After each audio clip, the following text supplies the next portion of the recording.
Shalom teman-teman, sangat menarik saya menemukan sebuah potongan-potongan video yang direkam oleh Pak Davitong. Pak Davitong ini anaknya pendeta Seventong ya. Pak Davitong juga adalah seorang pendeta dan dia merekam perjalanan mereka, trek perjalanan mereka pergi ke Mamuju untuk penginjilan atau KPYN ke 163. Teman-teman, mari kita simak perjalanan mereka dan kita akan melihat bagaimana jalan yang dilalui oleh Pak Tong untuk pergi ke lokasi penginjilan. Kalau berita-berita lain itu naik helikopter teman-teman. Enggak, Pak Davitong dan Pak Stephen Tong pergi penginjilan dengan mobil, dengan kendaraan yang paling memungkinkan untuk Pak Stephen Tong melihat dan merasakan bagaimana sulitnya medan, sulitnya trek yang ada. Mari simak videonya.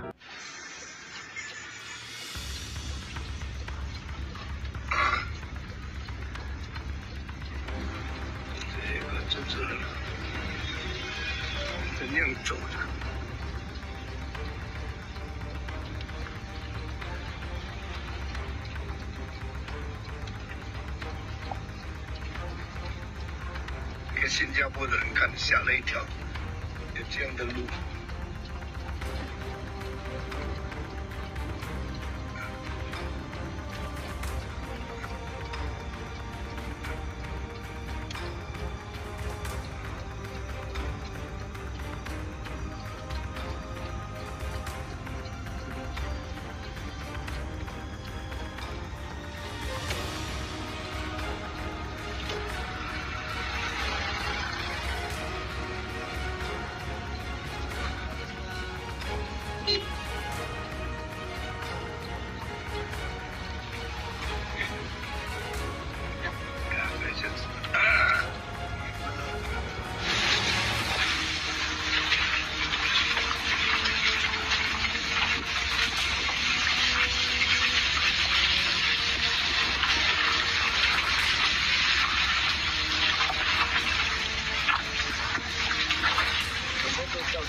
Walau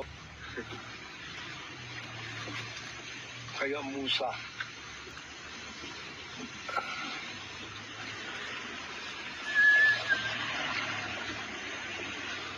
Bakal kencang.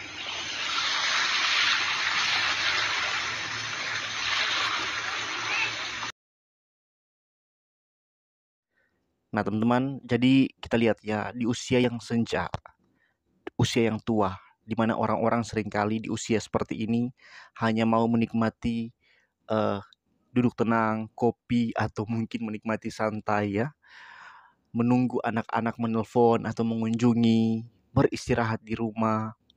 Tapi Pak Tong di usia seperti ini mau pergi kemana-mana, di tubuh yang berat, tubuh yang lagi tidak kuat untuk mengabarkan Injil.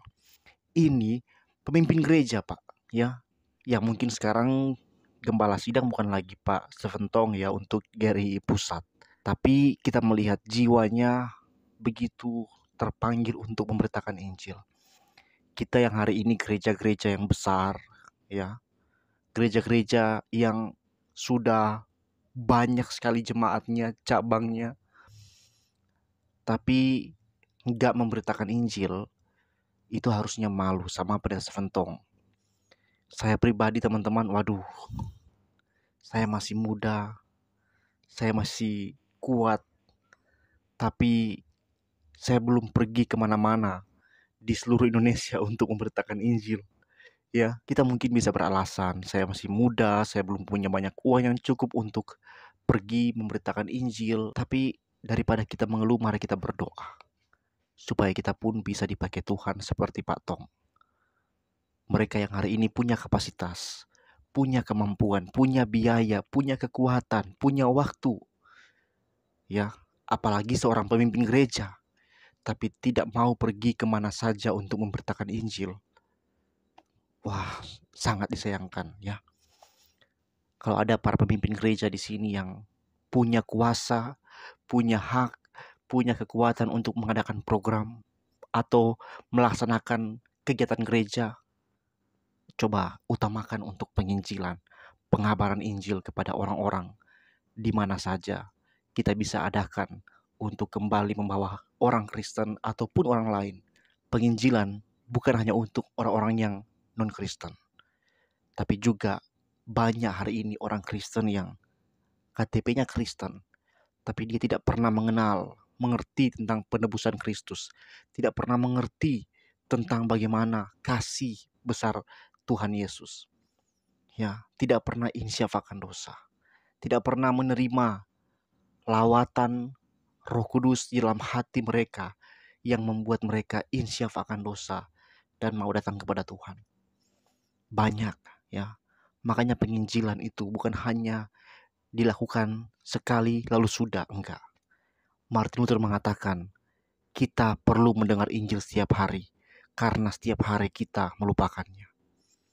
Saudara-saudara, kiranya video ini bermanfaat untuk kita semua, memberi semangat, memberi api untuk kembali kita mau pergi memberitakan Injil yang sejati di mana-mana.